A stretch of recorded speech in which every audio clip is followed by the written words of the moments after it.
Alors, mes amis, on est dans le 14e dimanche du temps ordinaire. Le sens du mot ordinaire, ça ne veut pas dire le temps banal.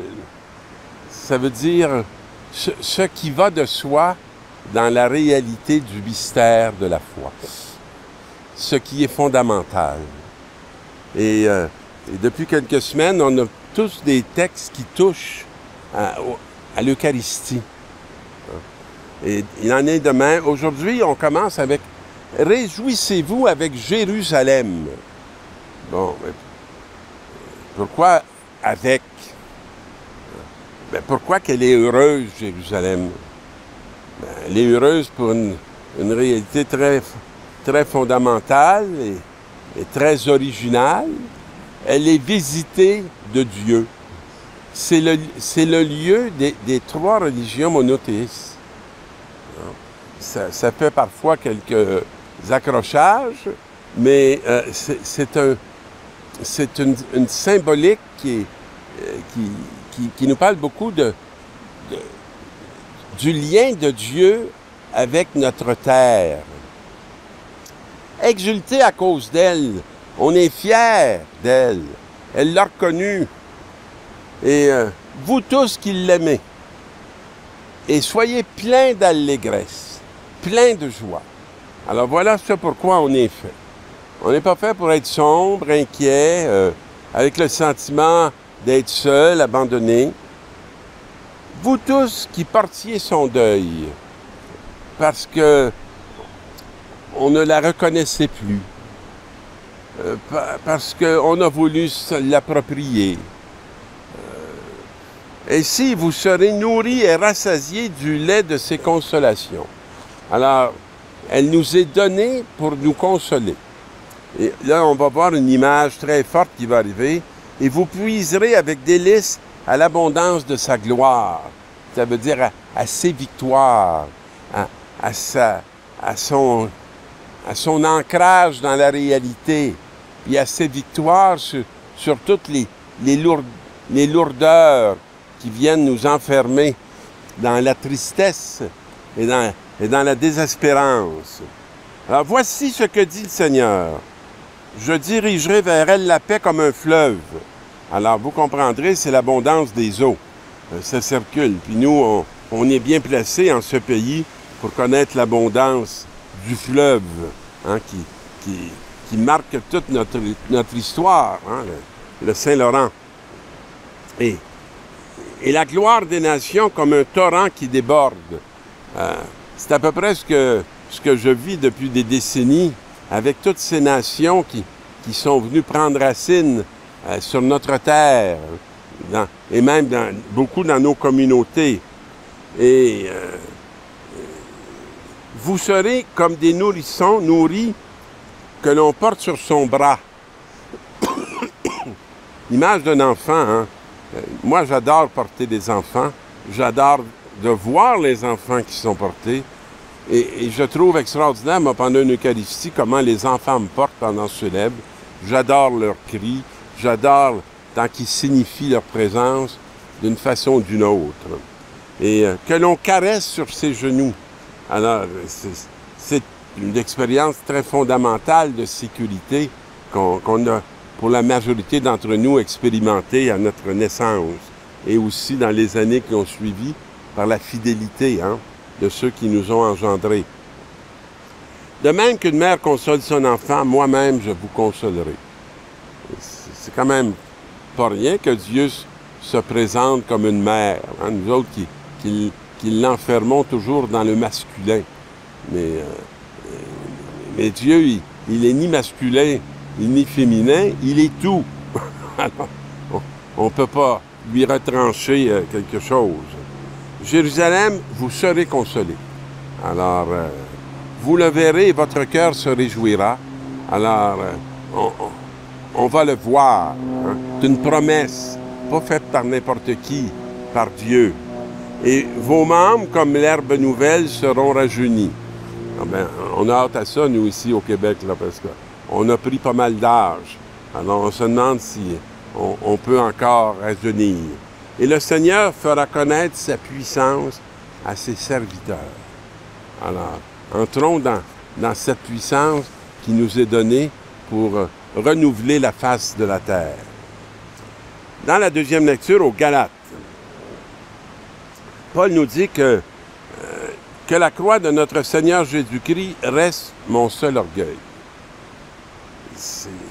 Il veut être fier de la croix. Il ne veut pas être fier de ses réussites. Il ne veut pas être fier de l'accumulation de ses biens, ni de la reconnaissance sociale. Il veut être fier de la croix en Jésus-Christ, et cette croix, il veut l'épouser. Puis il veut qu'elle soit un dynamisme de sa propre vie. Ce qui compte, ce n'est pas d'avoir ou ne pas avoir la circoncision. C'est la création nouvelle. Alors, c'est ce qu'il y a de neuf. Ce qu'il y a de neuf en Jésus. C'est ce qu'il y a de neuf que nous avons annoncé à notre monde, qui est souvent pas juste vieux physiquement, mais très vieux mentalement. Et qui est comme coupé de la source de la vie nouvelle. Pour tous ceux qui suivent cette règle de vie et pour le véritable Israël de Dieu.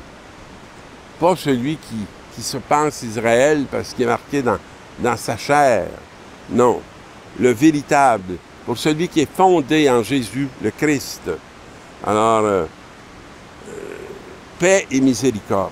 Alors, restons tranquilles et partageons cette tranquillité qui nous habite avec nos frères et nos sœurs.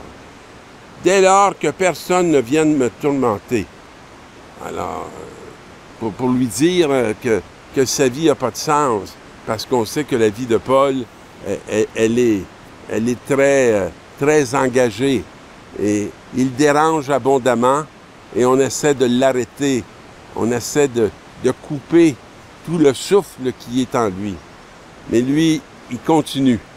Et il continue à accueillir la croix comme une victoire sur ce monde qui a besoin d'être sauvé. Je porte dans mon corps la marque des souffrances de Jésus. Puis, il s'en réjouit. Ça le rassure. Ça le rassure.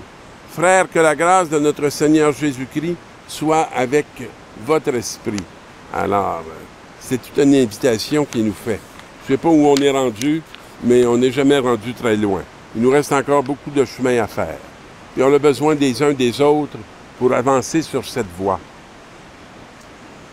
Et dans l'Évangile, c'est l'envoi en mission des 72. Et il les envoie 2 par 2 dans toutes les villes et localités où lui-même devait aller. Alors, dans le fond, il ne nous envoie pas faire la tâche. Il nous envoie préparer sa venue, où lui va la faire, la tâche. Parce que cette tâche-là, elle n'est pas à notre portée. Elle est à sa portée à lui. Mais notre mission à nous, c'est de préparer sa venue, d'ouvrir les chemins. Hein? La moisson est abondante, mais les ouvriers sont peu nombreux. Moi, je constate ça depuis fort longtemps. Et dans toutes ces rencontres humaines que mon ministère m'a donné de pouvoir vivre, j'ai vu comment il y avait toute une richesse en espérance dans chacun des êtres humains. Je vous envoie comme des agneaux au milieu des loups. Bon, il ne nous invite pas à être un loup de plus, il nous invite à être un agneau où tous les loups vont vouloir nous bouffer, vont vouloir nous faire disparaître, parce qu'on est comme plus à l'aise avec les loups, comme si ça nous rassurait, et on a bien peur de nos vulnérabilités puis de notre fragilité d'agneau. N'emportez ni argent, ni sac, ni sandales. Puis, faites pas du social. Ne vous attardez pas en salutation sur le chemin. Hein, c'est pas ça. Dans toute maison où vous entrez, dites d'abord « paix à cette maison ». Je ne sais pas si vous avez l'audace de faire ça, parfois d'entrer quelque part et dire « paix à cette maison ». Ou de dire ce qui est la salutation en Terre Sainte, hein, « shalom », paix. Paix à vous. Et dans toute maison où vous entrerez, dites d'abord paix. Et s'il y a un ami de la paix, elle va aller reposer sur lui. Sinon, elle va revenir sur vous. Ça, j'ai toujours aimé ça. C'est pas, elle va tomber à terre. C'est pas, elle va se perdre dans le vide. Non, non, elle va revenir sur vous. Alors, reprenez la paix. Restez dans cette maison, mangeant et buvant ce que l'on vous servira. Ne vous inquiétez pas des consignes alimentaires, là. Car le travailleur mérite son salaire. Alors, c'est toute la mission qui nous est annoncée. Et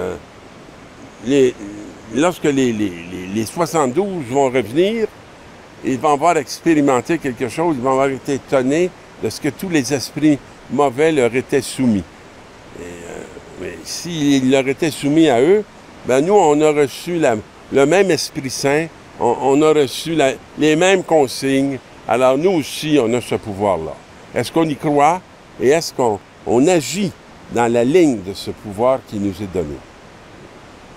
Alors ils reviennent tout joyeux, racontant, même les esprits mauvais nous sont soumis en ton nom. Et Jésus leur dit, je voyais Satan tomber du ciel comme l'éclair. C'est Jésus qui le voyait. Puis quand on le fait, il le voit encore. Vous, je vous ai donné pouvoir d'écraser serpents et scorpions, pouvoir sur toute la puissance de l'ennemi, et rien ne pourra vous faire de mal. Alors, ne vous inquiétez pas du lendemain. Mais soyez dans le maintenant et réjouissez-vous parce que vos noms sont inscrits dans les cieux, même s'ils sont peu reconnus sur la terre. Et voilà à quelle joie on est conviés.